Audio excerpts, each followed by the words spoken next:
Mana shu ruchkani ichi tirnoq tegib qirilib ketmasligi uchun odamlar $50 ga broni plyonka qilishayotgan ekan. Men sizlarga uy sharoitida shunday tekinga qilishni o'rgatib qo'yaman. Chun bizga nima kerak bo'ladi?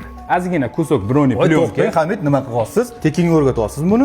Bu narsani o'rgatishim Zapar akam kuzatuvchilari bizga birinchidan like bosishadi.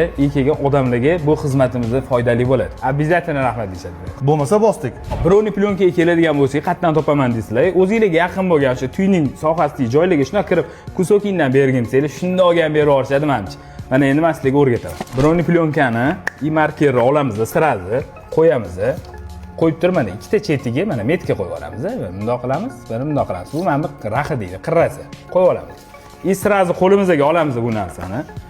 Qaychi kerak bo'ladi dedim. Qaychida mana shu yo'nalishda tekis qilib kesib olamiz. Sal uzunroq bo'lsa bu narsa hech narsa qilmaydi. Razmer olishda qiynalmaysizlar. Ana endi mana buni ichiga qo'yamiz. Mana keyin markerni olamiz. Mana bu bittada o'zini raxi bo'ladi. Buni qo'lingizda sezadi. Mana shu narsaga bitta bundoq, keyin pastiga ham qo'lingizdan qo'yib olasiz. Bu narsaga ham bitta mana bundoq. Mashinani ustida ishlashda ehtiyot bo'linglar, qirilib qolmasin. Kesib chiqamiz, xuddi shu marker yo'nalishi bo'yicha qaychida sal-sal chiroyli figura berib olasiz.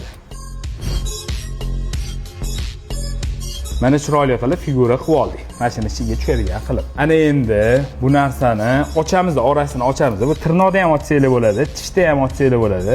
Mana bu narsani ochamiz. Tayyorlangan spirtni olib, sepib olamiz. Mana buni ham ichiga bitta sepamiz. Bitta joyini artib, chang tushmaslik kerak. Keyin bu yoqqa sepib olamiz.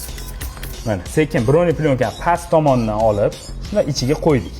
Ustidan sepib olamiz. Bitta spirt ustiga sepiladi. Keyin mana bitta o'rtadan liniya qo'limizdan bundoq tortamiz. Silab chiqsak bo'ldi xullas. Plyus holatda deydi. Sekin-sekin silab chiqish kerak. Bu narsa voy yopishmayapti deb o'ylamanglar. U xamirga o'xshagan narsa plyonka ham sekin-sekin o'zini joyiga yotib oladi. Keyin broni plyonka bilan spirt reaksiyaga kirib yopishib oladi.